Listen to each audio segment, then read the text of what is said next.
I'm Lucy Steigerwald, and this is Politics for People Who Hate Politics. Or, I guess, as Joe decided it should be called, Stag After Dark. And we're talking about nothing that would warrant such a moniker, but I guess that's okay. It's still a good name. I have a ridiculously packed panel tonight for some reason, so I'm hoping the more the merrier pays off. Half of them can't figure out their lower thirds, including Kyle Platt, who does technical things for Liberty.me, so that's rough. It's on an iPad. But I'll introduce you all just the same. I have my regulars, Joe, Michelle, and Corey. You don't even need their last names because they've been here every single time. You have Kyle Platt, who forgot to tell me his official Liberty.me title, but he does lots of things for them. The digital media coordinator. Thank you, Kyle. That's good. And I also pestered Jesse Walker enough to drag him into the Google 21st century. And Jesse gets a proper intro because I know what he does, and he's an adult compared to the rest of us. Jesse is the books editor of Reason magazine, and sometimes he's the managing editor. It's hard to keep track. He is the author of the Radio 1 Rebels on the Air. I mean to read it someday. And the really awesome United States of Paranoia, which I would hold up and plug, but someone from the Pittsburgh Post-Gazette stole my copy, which Jesse kindly gave me. But thanks for joining my panel, everybody. I think that we should just start. Let's talk about how super depressing Iraq is right now. And I don't know, basically the Al-Qaeda offshoot that is so bad that Al-Qaeda kind of told them to sod off is taking over the country. And Republicans, from what I can tell, are blaming Obama for this, because that's the awesome thing about intervention, is that much like intervention in the economy, like stimulus style, like if it didn't work, you didn't do it enough. And that's kind of what I'm getting from Republicans.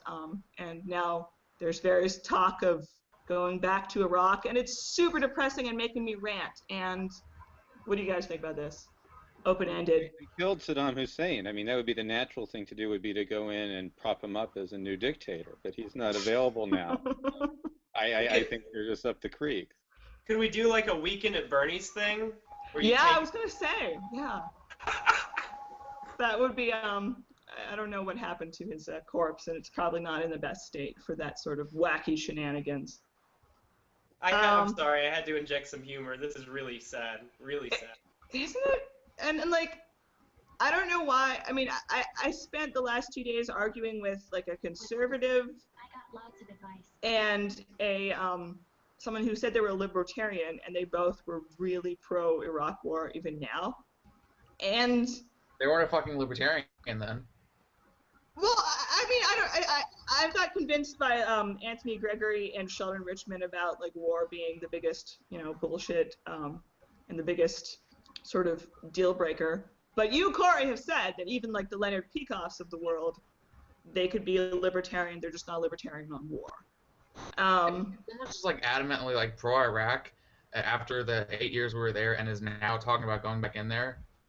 Despite the abject failure that it was, I don't know. I have a hard time even taking them seriously as a thinker, let alone as a libertarian. What's really funny is that nothing turns Democrats into war hawks quicker than like the prospect of winning. Like, yeah, we could be the ones that do it right this time. Yeah, and they have that reputation of being softies, and I think that they try to overcompensate for that. I mean, a Democrat used nukes. It was a Democrat. The only person who ever used nuclear weapons on other humans was a Democrat. So I don't know why they're overcompensating so much. And also, hey, LBJ, how many kids did you kill today?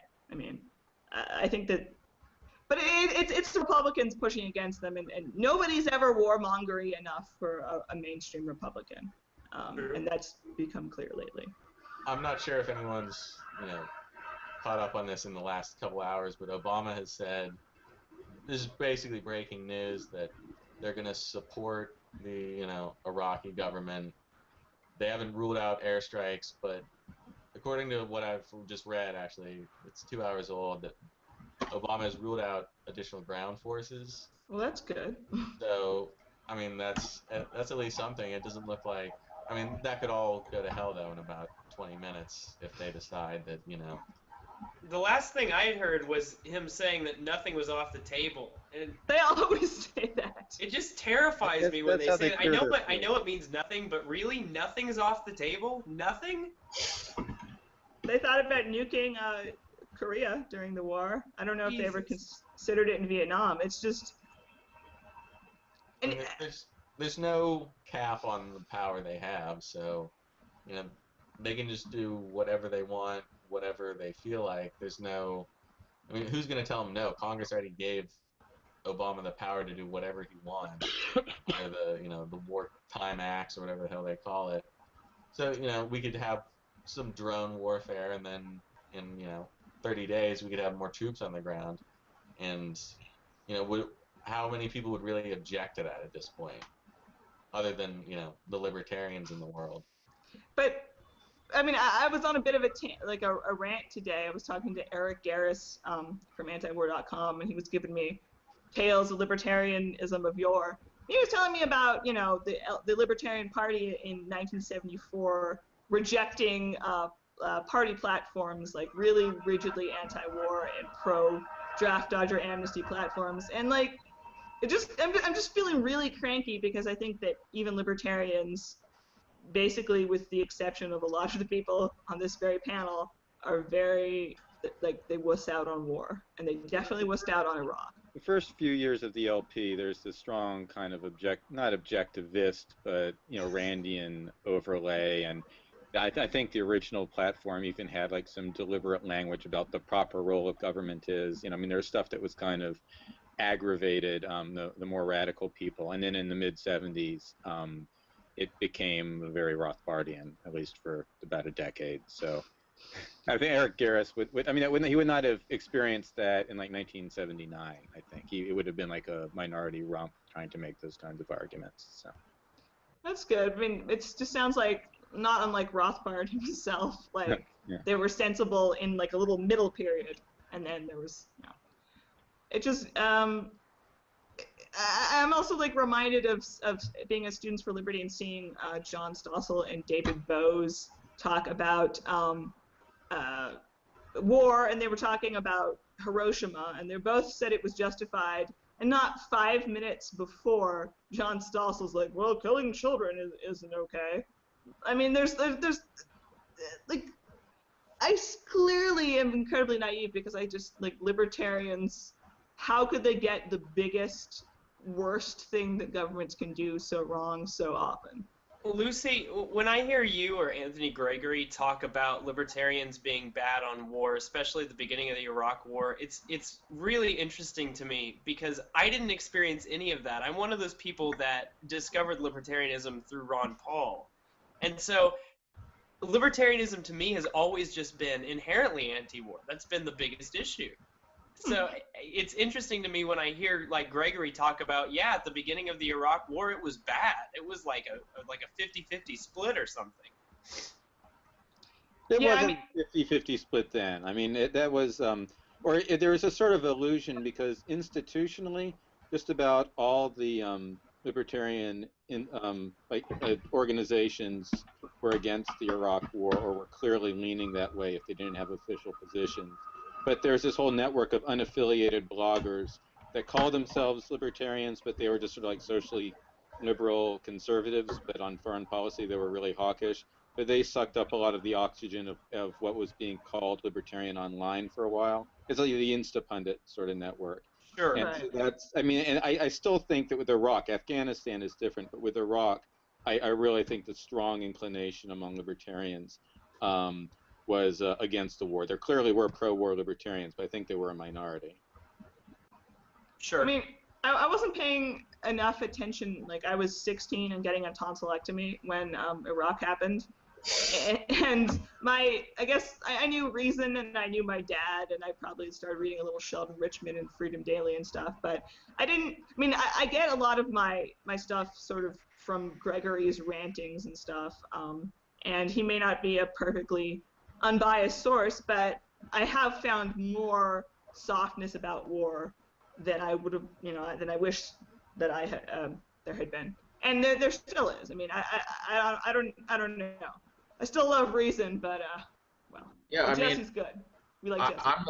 I'm the last person to talk about the intellectual climate with libertarians during the Afghanistan and Iraq war when they were starting, but it's definitely because I'm like Kyle. I was basically getting involved with the Ron Paul movement, so it's very bizarre to me to even conceive of a libertarian movement that is substantially like there's a question like about war. It just seems like inherent, like Kyle said, inherently libertarian. So there's always gonna, like Lucy said, there's always gonna be like you're always gonna think the libertarian movement is too soft on war because there's gonna be outliers there that like I don't know, don't get it, I guess.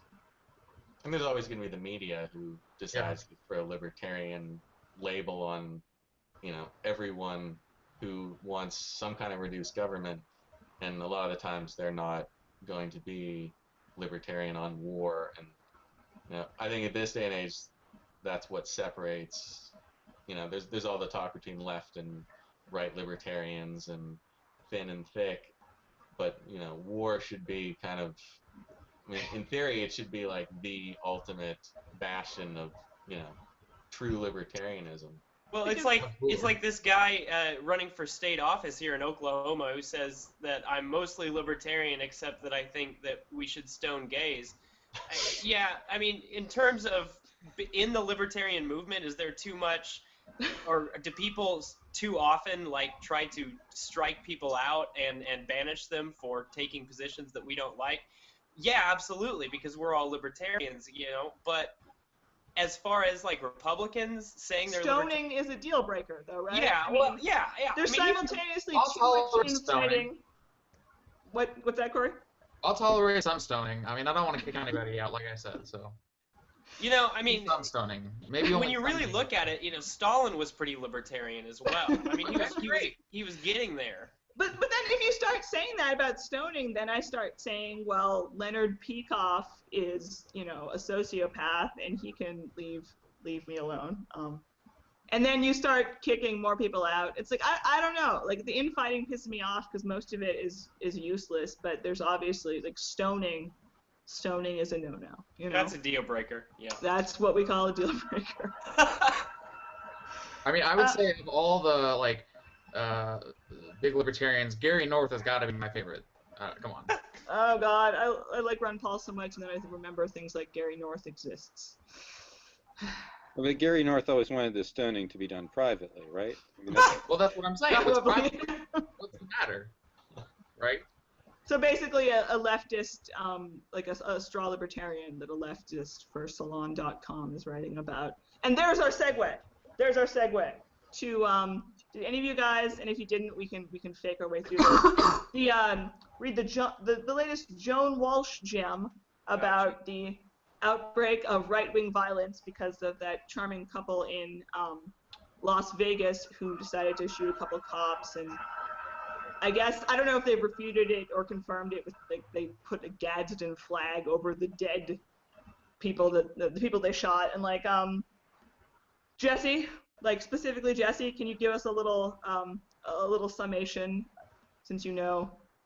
Yeah, well, I mean, Joan Walsh for us, basically. Well, I mean, do you want me to summarize what Joan Walsh said, or what happened in Las Vegas, or? Well, if you know the Walsh thing, give us a little bit of her argument, and then tell us what you think about. Yeah, well, Joan Walsh. Well, I mean, it was just a return to the old. We heard a lot of this in 2009. Every time there was someone who was or could be described at least as right-wing, whether or not the label makes sense. In any particular case, killed or tried to kill somebody, there was this effort to blame it on, the rhetoric in the air. And she says, I think her headline was, do you have that in front of you? It was. Let's see. I gotcha. It's I got it. Fox News. No, go ahead. No. We don't need some vaudeville crosstalk happening. Fox News foments. Is that a word? Moments, yeah. Another violent outbreak from Cliven Bundy to Gerard Miller. Words matter. So Fox News. Yeah, done it, basically. I mean, because the Millers, this couple, had been at the Bundy Ranch and they were kicked off. I mean, the guy, Jared Miller, said it was because they found out he was a felon and he was very bitter about it. You can read his comments he put on YouTube about it, where he was, calling them loyalists and so on. And there's some comment from one of the Bundy family which basically says there was more to it than that they had other issues on their mind and, were a couple of hotheads. And this is something that actually happens a fair amount. I mean, with the small number of violent political acts by people who might be called, militiamen or patriot movement types, it's often within that. It's a fair number of times it's people who've been kicked out of a larger, more mainstream, if I can use that word, militia, and who then went off on their own or in a small group and committed this act. And in fact, in some of those cases, the larger militia alerted the cops and said, "Hey, that's how the people got caught." They said, there are these, assholes that were coming to our meetings and talking about killing people. We thought we should let you know."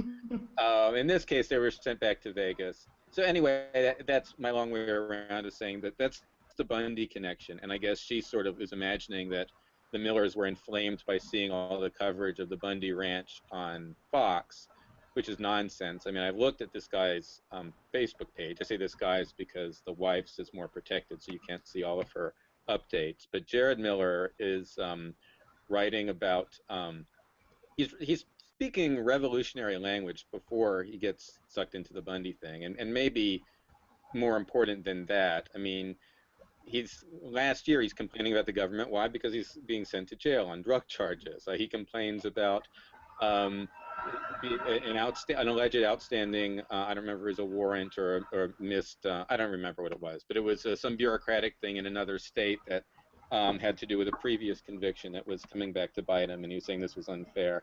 It's pretty clear to me, that this guy was, to at least a large extent, was radicalized by his own experiences. And I would not be remotely surprised if he then glommed onto an ideology that, fits with him.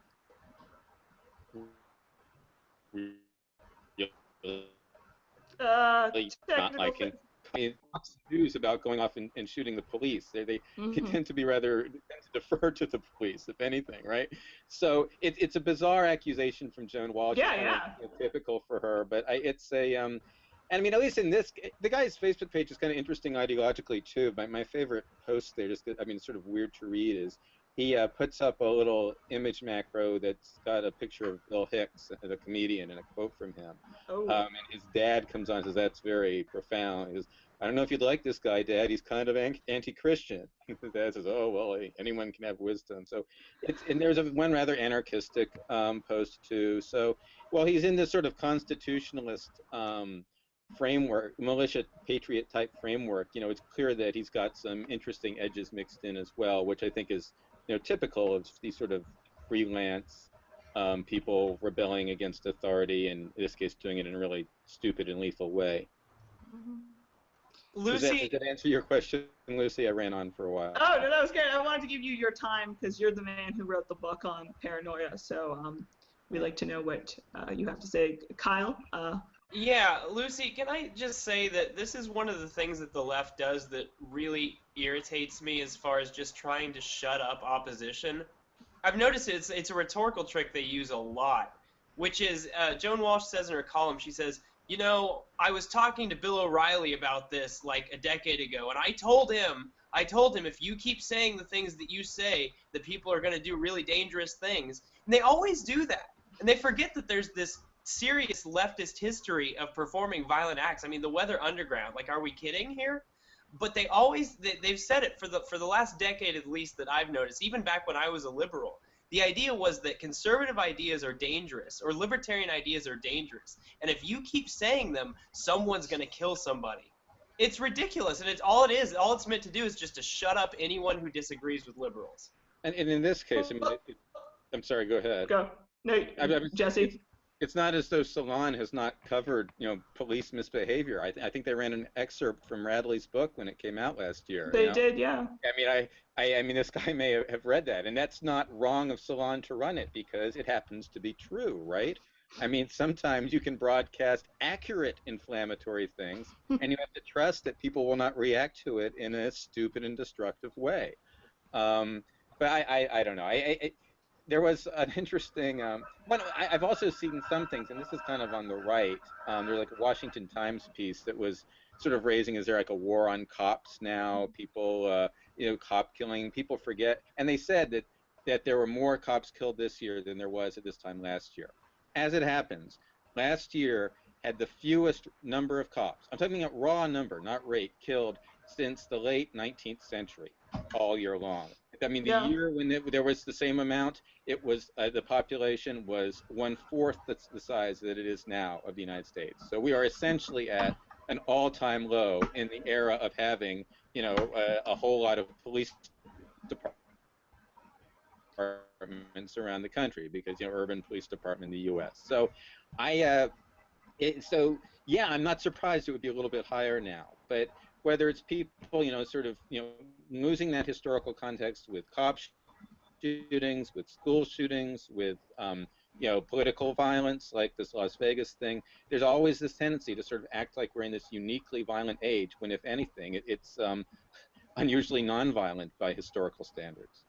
Yeah. I guess to give Joan Walsh way too much okay, my question is, do you, Jesse, or any of you think that Walsh or anyone of that ilk who has this meme of, oh God, the right, like, are they sincere, like, at all in their fears, or are they just, playing the game, and doing the bipartisan squabbling thing? Like, they seem sincerely afraid that there's some sort of new right-wing monster brewing, but they're absolutely sincere. I You mean, think?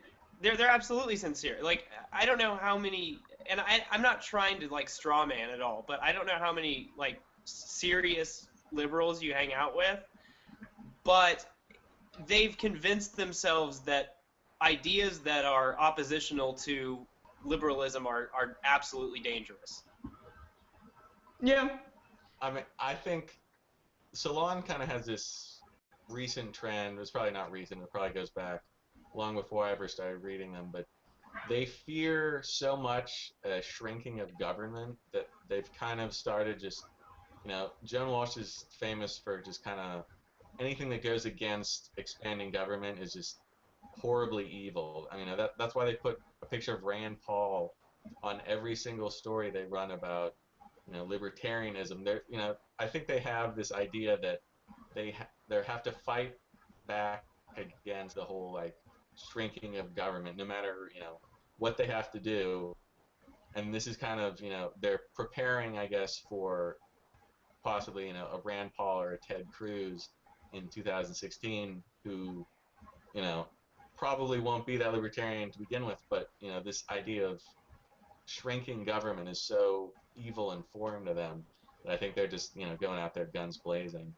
But at the same time, it seems they're like obsessed with this caricature of libertarianism as the extreme non-limited, like this confusing limited government, but wants to attack our ovaries and keep us from hanging out with who we want to, or this conversation we're having just reminds me of one time back in 2012. I was hanging out with a friend, eating lunch outside, and an Obama for America person came up and asked us who we were voting for. I said, well, I'm not voting for either Romney or Obama. And it's like, but you're a woman, and I'm like, well, and I brought up drone warfare, I brought up the drug war, and she's like, but you're a woman. And That's terrible. Yeah, that's what it all reminds. Are we sure Joan Walsh isn't the same Trader Joe's lady? Like, I feel. Are we sure we're not talking about the same person? Should that be our segue? Is the question now to the probably to be slightly strict with our timing. I would have maybe voted for Obama if someone had used that argument on me. That If only they'd known. If only they'd known. I mean, it's ironic that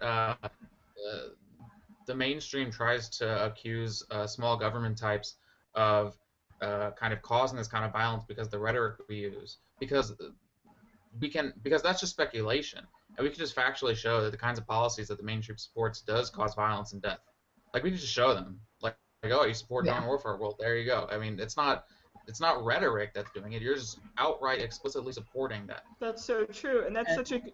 Oh well, I'm sorry to break into your segue, but I mean there was this chart people were passing around comparing terrorist incidents involving Islamists versus ones involving the domestic right, and then some of them actually, a couple of those people didn't belong on the second list, but leave that aside. I just started thinking to myself, wouldn't it be interesting to do since in the context of this cop killing, to have a chart of the police officers killed versus non-criminals killed by police officers over the same time period. Of course, it's hard to do that because which statistics are kept. But I mean, that's the sort of comparison that doesn't even get brought into these discussions. Or if you bring it up, people think you're making an excuse for the killing rather than trying to talk about where the violence is actually, the bulk of it is coming from, or at least that kind of violence. Well, sure. There's every single type of person on any side has this aversion to talking about the motivations for. I mean, sometimes Jared Lochner, that was the peak of Sarah Palin literally killed those people type of bullshit, and he turned out to be apolitically insane. But he's talking about 9/11 or the Oklahoma City bombing, or maybe these people in Vegas. Talk about why they might be mad. Hell, talk about the political climate of, say, police brutality, and think maybe that helped lead to these people doing this thing that we're not, it's not about condoning it. It's about trying to explain it. But even talking about it this way, I have to specify that I'm not condoning it. And meanwhile, the police brutality and the war brutality and the state brutality is just condoned. It's blowback. It's blowback. Yeah. You don't condone what the terrorists do, but you understand why they did it. Yeah. Well, now this is the perfect segue. We're not saying anything. That's. I'm sorry. I feel like I destroyed your. No, Jesse. Don't apologize on air. Fake confidence is very important. You're all gone. You're all right. Well, I think there is a perfect segue there. Not wanting to acknowledge the the things that make us feel uncomfortable. The Trader Joe's lady, well, I'm sure Lucy will give background, doesn't, sees the misogyny in this music or whatever, when there are in fact bigger problems regarding misogyny in the world that she can focus on that are much more, have much more of an impact rather than, sending letters to, Trader Joe's headquarters or whatever she was doing. The same way you don't want to acknowledge, the drone warfare or the deaths in the drug war. That was a really good attempted segue. And I'm going to slightly ruin it by saying, this also reminds me of Connor Friedersdorf wrote a piece some months ago, or last year actually, when Rand Paul went to speak at Howard University. And the left was kind of like, oh, white Republican pandering to the black people, ha ha ha. And Friedersdorf just summed it up really awesomely in a way that I hadn't really seen before, where he was talking about listen, in the libertarian world, you can talk about it in terms of okay, the Ron Paul newsletters, we all thought those were disgusting and we wish those didn't exist. And there's no reason to act as if they were okay. But then you also, Ron Paul himself spent 2 different presidential campaigns explaining to a bunch of morons about blowback and basic exercises in empathy about if other countries came to this country and bombed it, we'd get mad. Boo. I mean, just it's you have to choose between pretending that rhetorical racism or other prejudice is okay and then accepting actual life and death stuff. Also, liberals know nothing about white people pandering to black people. Yes, that's true. That Okay, I'm just mad now. Okay, Michelle, we're gonna pretend that I didn't go off on that derailed tangent. See, Jesse, I did it way worse. I'm the host. All right, but the whole point is, I got this. And I guess we're gonna skip the Rick Perry is a douche. We're all in agreement about that, right? He'll He's a still be douche. next week. Nice. That's very true, Joe. He will be. Okay, so the Trader Joe's lady. Let's talk about this. And it's going to segue into a little query that I'll ask of each of you. So this woman who wrote for Alternet, which I once thought wasn't like actually worse than Salon, but apparently it is. She wrote a very I once thought Salon was not worse than Salon. There's quite. I mean, not only did she do this, but she wrote a piece about it as if it had any significance in the world. She went to Trader Joe's and she heard the Rolling Stones' Under My Thumb playing. And in the wake of the Elliot Rodgers misogyny massacre, or actual real massacre, which is slightly more relevant, the killing people, she decided, oh, Under My Thumb, it's about controlling women, and why are they playing this in this public place? And then she complained, and the Trader Joe's employees were, unimpressed by her complaints. And darn it, we shouldn't have songs like that. It's a very inane piece, but there's so much to talk about because it's so fucking annoying. It's my show, we can swear. Do we have thoughts on this piece? I mean, isn't all rock and roll pretty, misogynistic? Yes. Yeah, right. I mean, it really is actually a really misogynistic song. If you read the lyrics, it's really bad. But is it worse than Brown Sugar, though? Yes. Well, yeah, it's probably on the level. I just had my problem was her comparing it to Elliot Rodger, and like that has anything to do with anything. That comes out of nowhere. If she had just, if she wants to complain about those lyrics, that's fine. But trying to link it to this bigger piece, make it this big think piece, this Salon pitch, I thought was just stupid and ruined the whole, argument for me. Like, you can criticize popular culture as being sexist or racist or whatever while still acknowledging it's a great song. Like, you can say, hey, look at these lyrics, they're ridiculous, but this song is fucking awesome. But there's also, though, I mean, the persona element to music that, back in the Tipper Gore hates music era, the PRMC, I can't remember exactly what it stood for. The whole Music Resource Center, I think. Yeah, that's probably it. Old guy pops up. I've watched entire Oprah episodes that were put on YouTube where she's talking to Tipper Gore and Ice-T and Jello Biafra, and Ice-T is really kick-ass eloquent, and he talks about he has these horribly misogynistic, violent songs, and it's an exaggeration of the partly actual violence that he's seen and the way that the men are talking to each other on the corner and that sort of thing. And obviously, really silly metal about, feeding your baby to Satan and stuff is also a persona, in spite of what people seem to think in the 1980s and 90s as well. And I just think that, at the end of the day, people always forget that it's not Mick Jagger necessarily raping slaves in Brown Sugar. I mean, it's not. Country music is a persona. Music is about playing a part. I made a huge Spotify playlist about murder songs. Yes. Does that make me a creep?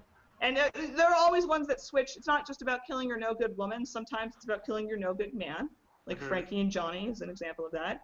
I mean, I listen, but some of the murder ballads that I tend to listen to, they're not just exaggerations. They're about actual people who were actually murdered, usually in the 19th century and stuff. And it's a bit morbid, but it's part of this amazing culture that we have, and just the laziness of this piece just annoyed the hell out of me, I guess. Nick Cave, man. Yes. We don't blame actors for, exactly the role they're playing, killing people. You just have to be smarter than that, and that's not something we can expect from a piece in Salon or Alternet or wherever it originally showed up. Yeah. Where do people find the energy to complain about these things? Like, I Yeah. don't have any of that. Just I mean, I have my feminist irritations. Like, I don't like Cosmo. I wish the Oxford American was more popular than Cosmo, and it's really not. But this is particularly People innate. argue about things that they don't need to do any particular investigation of to have an opinion on. That's why the longest hit and run threads are always the ones about the easy plug-in cultural debates, because you don't have to pause to think, and if it can just be something as simple as whether you like the Rolling Stones or find them creepy. And heaven knows there's enough in their personal stories to be creeped out by those guys. And, there's plenty of good music they've put together. So you can take whatever. I mean, that's why it's easy to write, and it's clickbait, because here we are talking about it. Actually, we are more pathetic because we are complaining about the woman who complained to Trader Joe. Sorry, Jesse. Take over to Alternate and read that. No one was blasting her reading it aloud over the loudspeakers at Safeway. Fair enough. I don't have a Trader Joe's in Oklahoma City, so I don't even know what that is. Oh. Well, it's very white liberal feminist woman-y, the whole piece. Is it like Whole Foods? In the worst way. It is like Whole Foods. It's cheaper than Whole Foods. That's true. Trader Joe's is like really good stuff that costs less than Safeway, and that's why I like the Aldi's of. This is sponsored by Trader Joe's. No, it's not. Stop talking about grocery stores. That tangent I won't allow. Sorry. I want to ask you guys.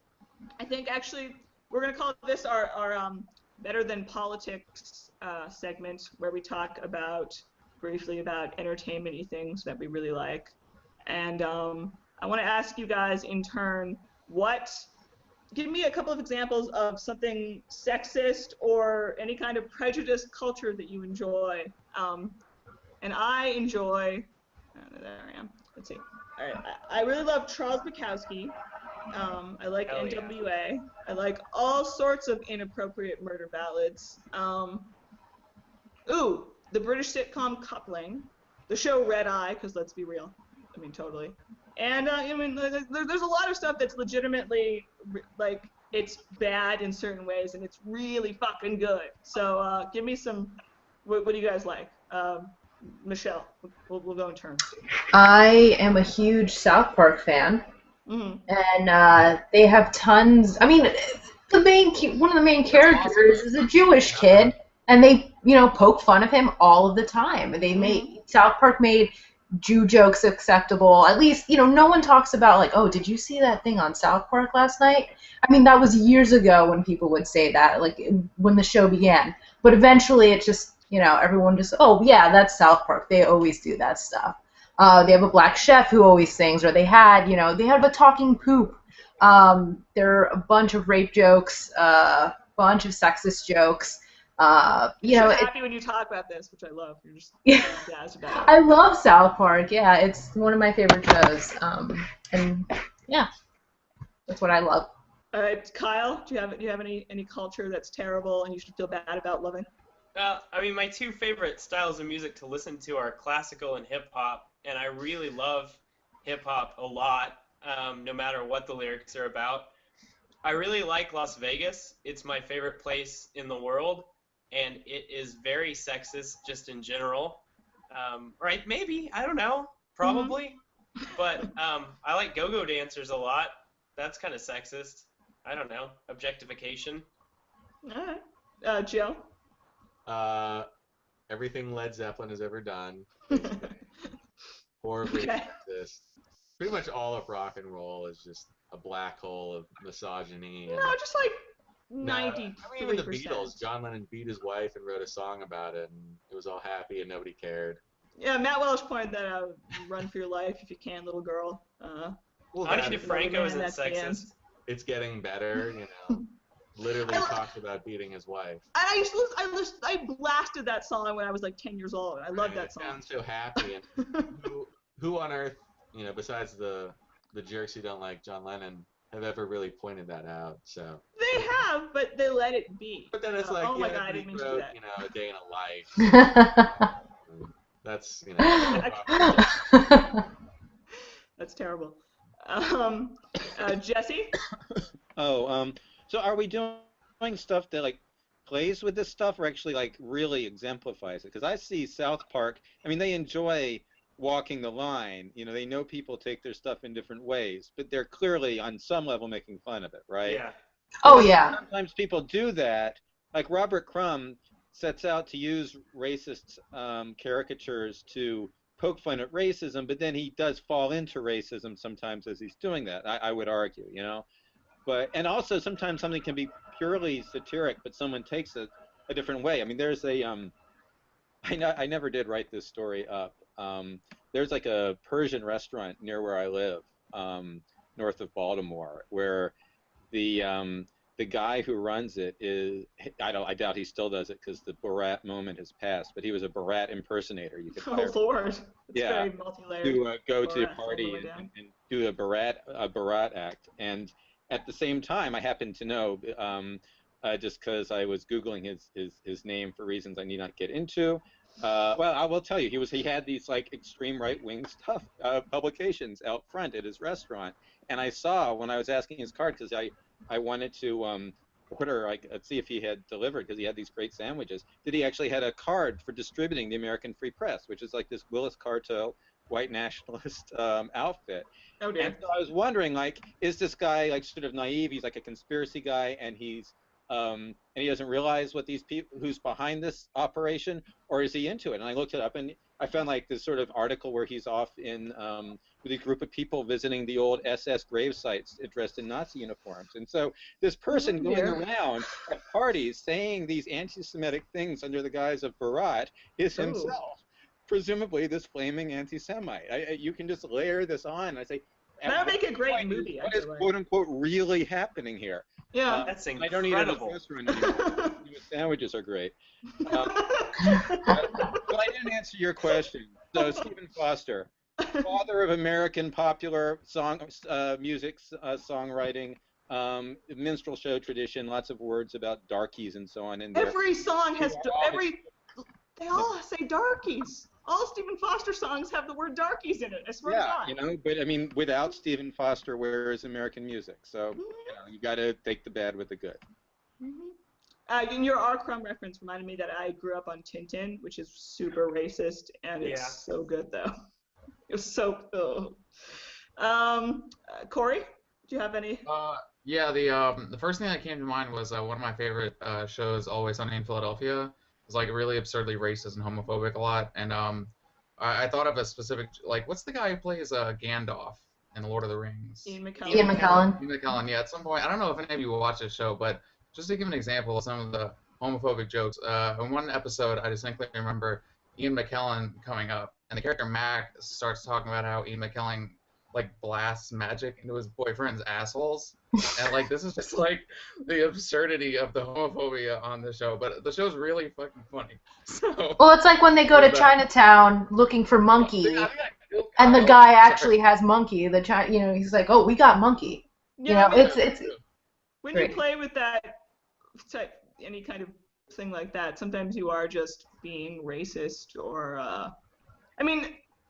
And sometimes it's multi-layered and sometimes it isn't. I'm suddenly reminded that Hergé, the cartoonist who did Tintin, his very first, I think, comic was Tintin in the Congo. No, and it was so racist that he actually felt bad later.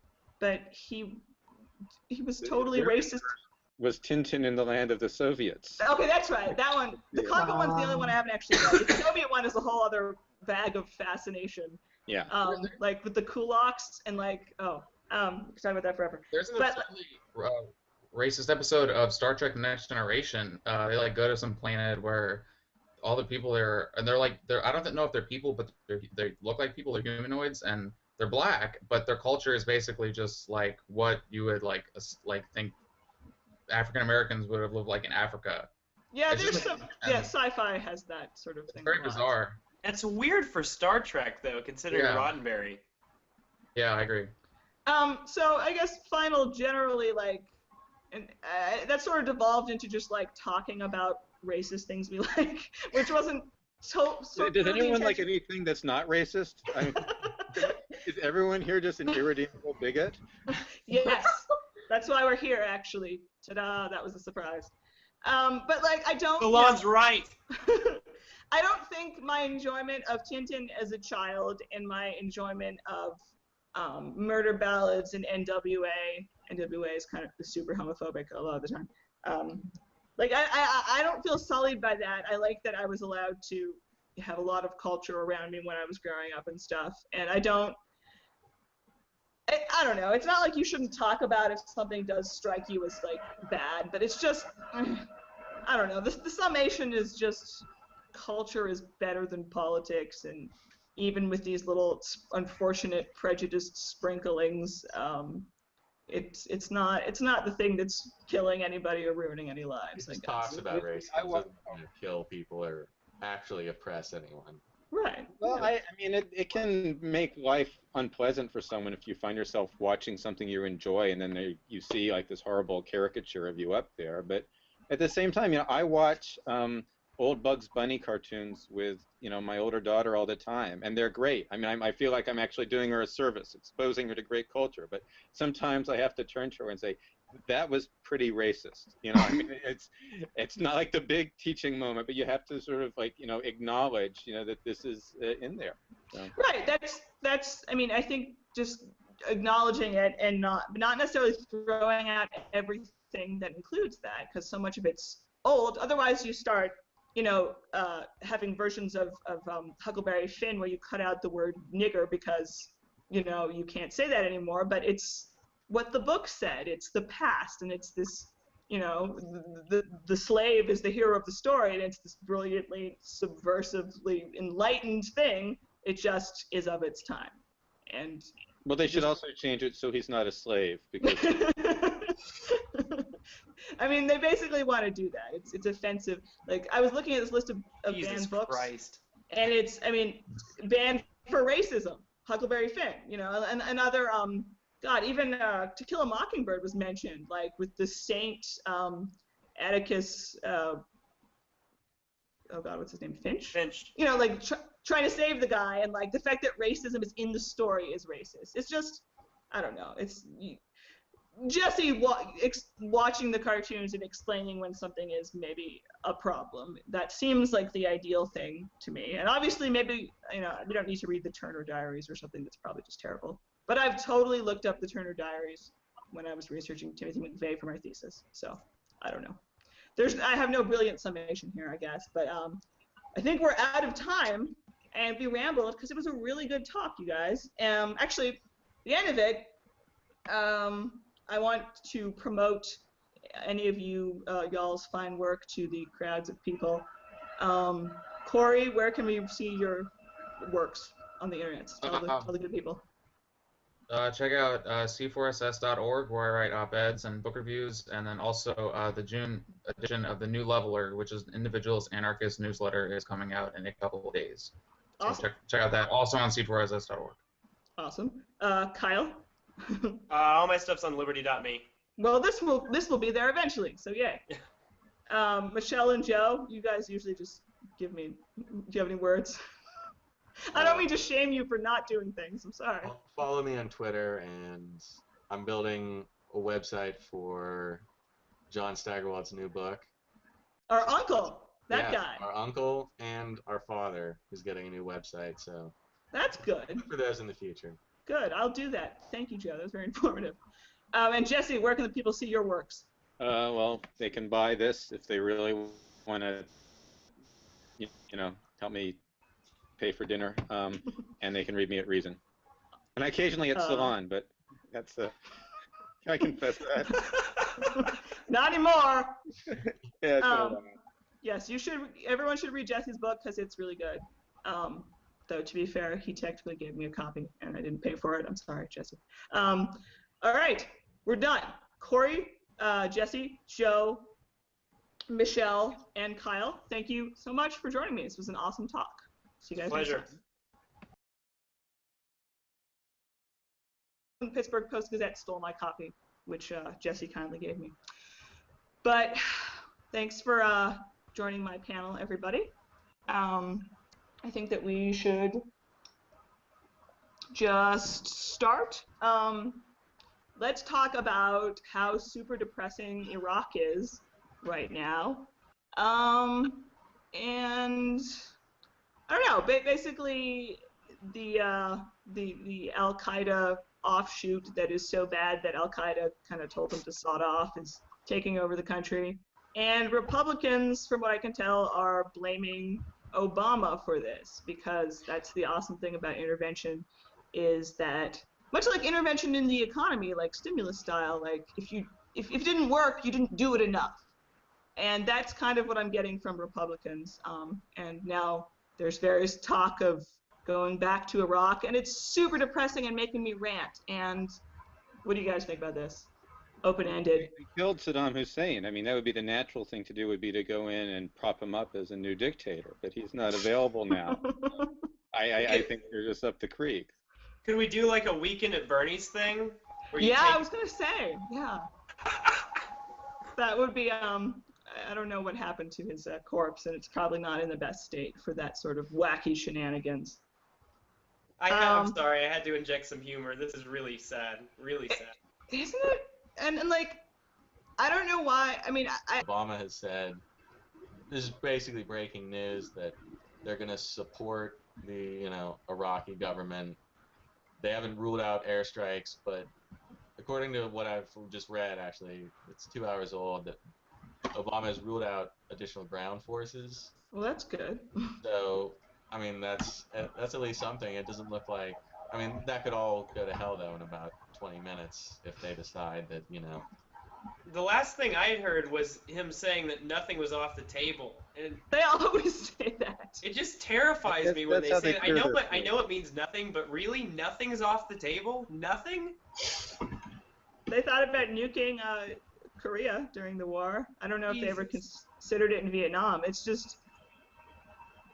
I mean, there's no cap on the power they have, so, they can just do whatever they want, whatever they feel like. There's no, I mean, who's going to tell them no? Congress already gave Obama the power to do whatever he wants, or the wartime acts or whatever the hell they call it.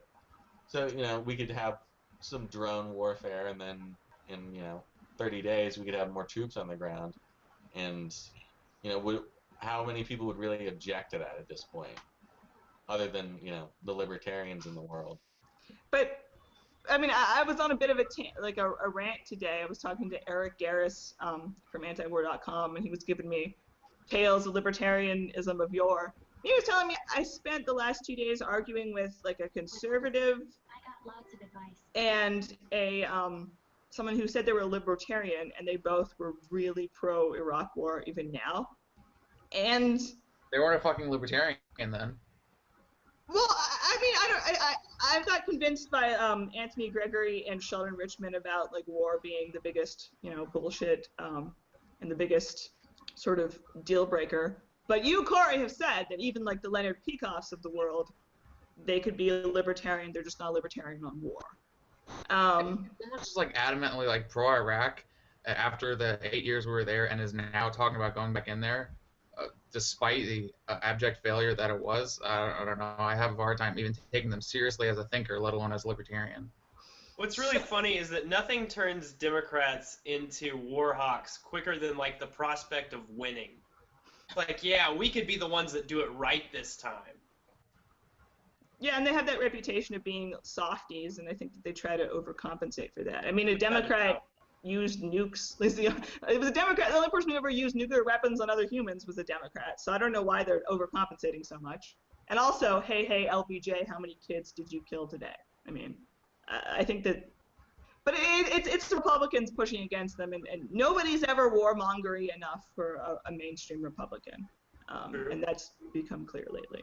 I'm not sure if anyone's, caught up on this in the last couple hours, but about the Libertarian Party in 1974 rejecting party platforms like really rigidly anti-war and pro-draft dodger amnesty platforms, and like I'm just feeling really cranky because I think that even libertarians, basically with the exception of a lot of the people on this very panel, are very like they wuss out on war, and they definitely wussed out on Iraq. The first few years of the LP, there's this strong kind of not objectivist, but Randian overlay, and I think the original platform even had like some deliberate language about the proper role of government is. I mean, there's stuff that was kind of aggravated the more radical people, and then in the mid '70s, it became very Rothbardian, at least for about a decade. So I think Eric Garris he would not have experienced that in like 1979. I think it would have been like a minority rump trying to make those kinds of arguments. So